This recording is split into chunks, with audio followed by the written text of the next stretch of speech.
Hello and welcome back to Corsair Plane Reviews. This is the Fallen Through the Cracks edition.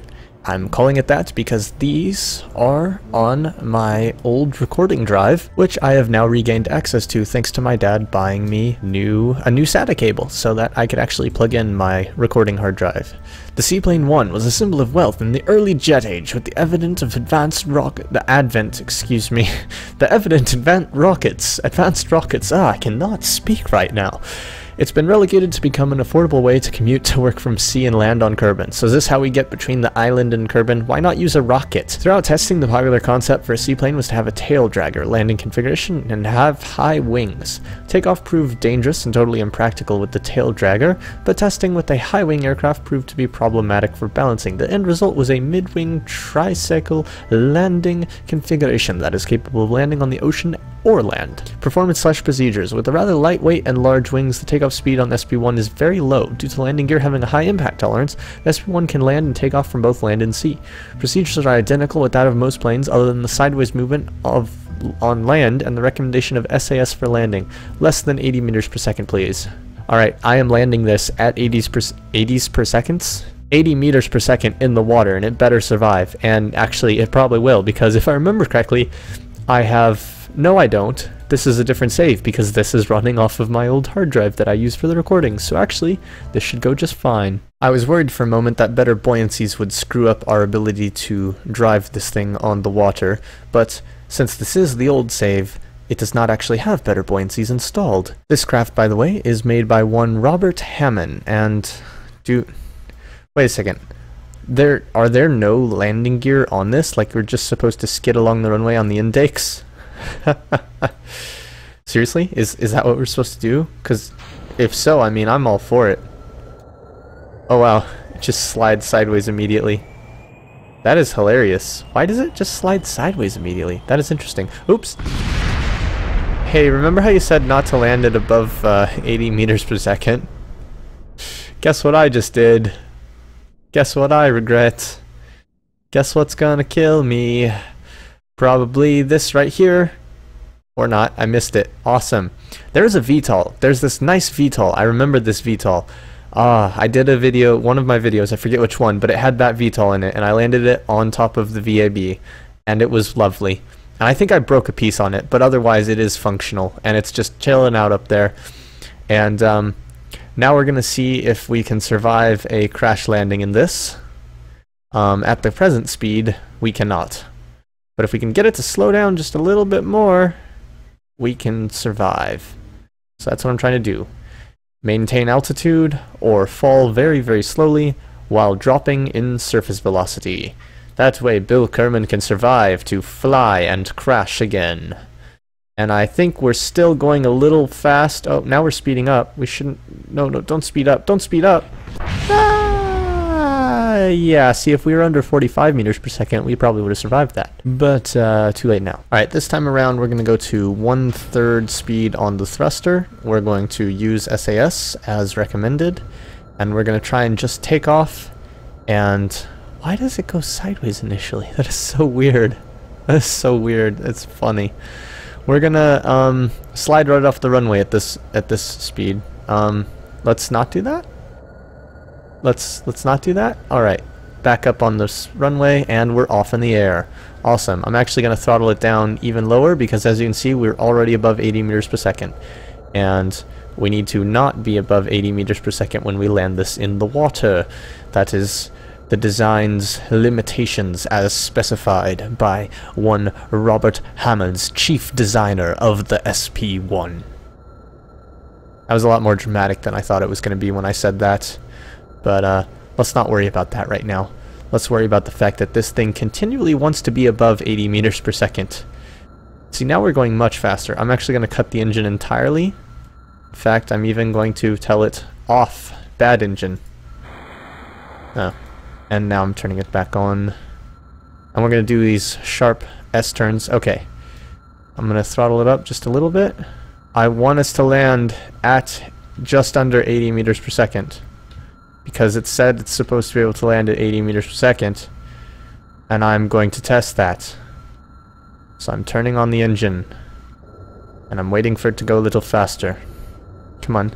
Faster, faster, faster, faster, faster, faster. We're testing the limits. And land. Oops. See, I pitched down too hard and just dove into the water instead of just landing on it. But we did prove that the intakes would indeed survive a landing at that speed. Now to do a proper landing. Alright, so we're going to do basically the same thing again, except this time I'm launching at full speed, because that'll just get us in the air quicker. And then as soon as we're in the air and above 80 meters per second, I'm going to just shut down the engine. Actually, I'm not. Actually, thinking, shutting down engine. And making us not fall back on the runway. Let's see how far we can coast at this velocities. I don't know. That may not have been the best idea. We're already going kind of slow. Let me go ahead and turn this back on. Throttle up just a little bit, get us a little more speed. Let's not crash it into the runway immediately. That would be a bad idea. Although we could test its ability to land on ground. There you go, it can land on the ground. Okay, let's take back off. Thank you. And now we're going to go test it in the water. And I'm actually going to turn the engine throttle back down again. And this time let's try not to crash into the water too fast. And hopefully everything will go smooth like. So now I'm just watching my vertical speed in the top. Oh, we're going to, yeah, okay, there we go. Falling at 5 meters per second. And I'm going to slow that down just a little bit. Oh. And we should be landing. Oops, I did kind of not quite do that right. However, it did land. Landed very nicely. Lots of making loud noise and skipping in the water. Frolicking. And I guess what would be appropriate now is actually to test its ability to take off from the water. Because what good is landing in the water if you can't take off again? And it can take off from the water. Let's have a celebratory crash dive into the ocean. Or not. That would actually be a bad idea. So let's not do that. Unless I messed up that turn. No, I didn't. Awesome. It is nicely maneuverable too. It's a very strange look, but I very much am enjoying flying it, which is nice. Oh shit. If I'd thought just a little bit faster, I could have landed that sideways, and that would have been particularly hilarious because we would have gotten to see how well it could land sideways. But oh well. Let's move on to the next plane for today. So the next plane today is by a friend of mine who goes by Xylene and looks shockingly familiar, almost as if I've accidentally already done a review of it. I might have actually done that. It's a very, very thin plane. It's modeled after the X-37 from XCOM, and let's see, there's an eject. Oh yes, of course there's an eject. I kind of already noticed that. I just didn't think about it. And blah blah, battle extraterrestrial craft, blah blah blah. It's backstory, which, to be fair, I read the backstory and the other one in a dramatic voice. Or at least I tried to, then I died a little. First aircraft to built to battle extraterrestrial craft, the Corsair is subjectively straightforward upgrade to the F-17 Condor. It's significantly faster, tougher, and better armored than its predecessor, while maintaining the same maneuverability and weapon hardpoint configuration. The design is evolutionary rather than revolutionary. Most of the gains have been reproducing existing systems using more efficient alien technology and materials. The Corsair, therefore, remains a general-purpose dogfighter, unable to carry heavy missiles, but durable and agile enough to deal with most situations. And so there we go. There's the backstory. Let's launch it. Alright, here we are on the runway, throttling up, firing up the engines, hitting backspace immediately.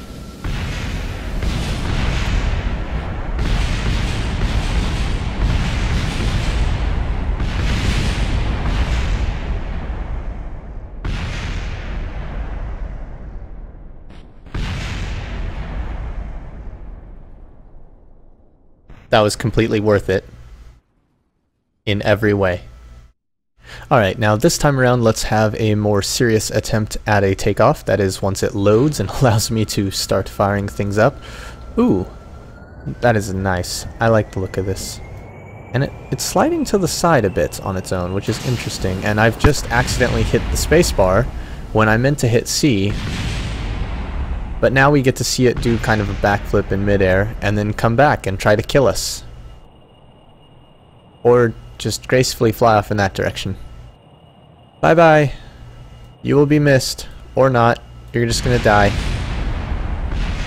Ah. Okay, you can stop exploding now. Thank you. Let's try that one more time. Alright, this time, hit the spacebar once, Alt-L so I can't accidentally hit it again, hit C, whoa, turning sideways. Alright, I'm going to try and fly this from the cockpit, at least for the takeoff. Let's hope I don't blow off the rear of it. Looks like we're in the ear successfully, raising landing gear, aiming at the tower, missing, spinning for no apparent reason. And now let's take a look on the outside. Oh, shit. Yep. Okay, there we go. Nope. Yes. This thing is a little bit, just a wee bit unstable. Oh, I do have the SAS off. That would probably help with stability. Yeah, see, now it's stable. However, looks like it's using a tiny bit of yaw and a tiny bit of pitch to stay stable. Although the pitch would be expected, the yaw, not so much. And tiniest touch of roll, too.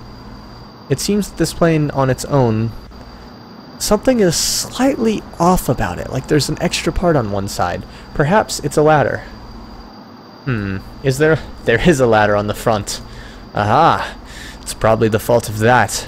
It's probably why it wants to turn slowly, is because that ladder has more drag, so it's bringing that side down, man. It's bringing it down. Can execute high G turns. Well, it can attempt to execute high G turns, and then it kind of rolls on its own. It's like a scythe cutting the air and doing barrel rolls repeatedly, whether you want to or not. Let's turn the SAS back on and see how well it can perform with some guided assistance. It can turn very sharp. It's going at a very high speed, and yet it's able to make a very sharp turn. It is not quite the stablest thing, but the SAS helps a lot with that. As you can see, I'm flying it completely under control now that I've engaged the SAS system.